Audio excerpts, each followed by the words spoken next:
একাত্তরের গণহত্যার জন্য পাকিস্তানকে ক্ষমা চাইতে হবে।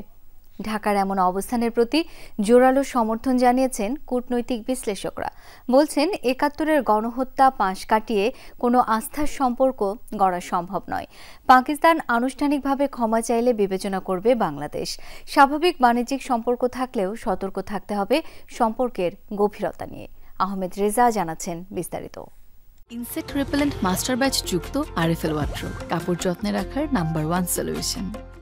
মুক্তিযুদ্ধের পর পাকিস্তান ও বাংলাদেশের মধ্যে তিনটি বিষয় অমীমাংসিত থাকে। এক, আনুষ্ঠানিক ও রাষ্ট্রীয়ভাবে একাত্তরের গণহত্যার জন্য পাকিস্তানের ক্ষমা প্রার্থনা। 2, 195 জন চিহ্নিত পাকিস্তানি যুদ্ধাপরাধীর বিচার। এবং 3, অভিন্ন বিপুল সম্পদে বাংলাদেশের ন্যায়সঙ্গত অংশ ফিরে পাওয়া, যার নিষ্পত্তি এখনো হয়নি।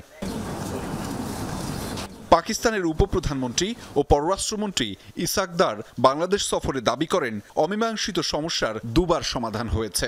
ইসাক দার প্রথমবার সমাধানের সময় উল্লেখ করেন 1974 সাল, যখন সফরে এসেছিলেন পাকিস্তানের তৎকালীন প্রধানমন্ত্রী জুলফিকার আলী ভুট্টো। পরবর্তী সময় হিসেবে উল্লেখ করেন 2002 সালে পাকিস্তানের তৎকালীন প্রেসিডেন্ট জেনারেল পারভেজ মুশাররফের সফরের কথা। তবে কোনোবারই আনুষ্ঠানিকভাবে গণহত্যার দায় স্বীকার করেনি ইসলামাবাদ।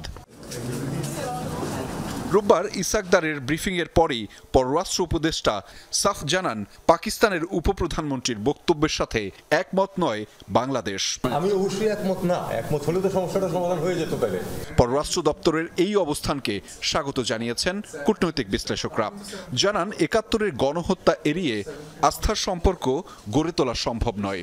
এই তিনটা বিষয়কে বাদ দিয়ে বা পাশ কাটিয়ে সম্পর্কের উন্নয়ন বা সম্পর্কের নর্মালাইজেশন কোনো অবস্থাতে সম্ভব নয়। বিশেষ করে 1971 সালে মহান মুক্তিযুদ্ধের গণহত্যার সময় সংগঠিত গণহত্যার দায় স্বীকার এবং সেই জন্য ক্ষমা প্রার্থনা। বিশ্লেষকরা বলেন, গণহত্যার নৈতিক দায় না নিলে বাণিজ্যিক সম্পর্ক থাকলেও ঘনিষ্ঠতা বাড়ানো সম্ভব নয়। এটা দুইভাবে দেখা যায়, একটা হচ্ছে ট্রানজ্যাকশনাল রিলেশনশিপ, আর একটা হচ্ছে ট্রাস্ট ওয়ার্দি রিলেশনশিপ। আপনি যতক্ষণ পর্যন্ত সেই অপরাধের দায় না নেবেন, ক্ষমা না চাইবেন, বাংলাদেশের মানুষ ক্ষমা না করবে, ততক্ষণ তো সম্পর্কটা বিশ্বাসের জায়গাতে যাবে না। কাজে আপনি বিশ্বাসের সম্পর্ক, আস্থার সম্পর্ক করতে চান, তাহলে আপনাকে সেখান থেকে শুরু করতে হবে। অমীমাংসিত ইস্যুতে ঐক্যমত্যের উদ্যোগ নিতে হবে পাকিস্তানকে। সেটি তাদের বাণিজ্যিক সম্পর্কে নতুন দিক উন্মোচনের ক্ষেত্র তৈরি করতে পারে।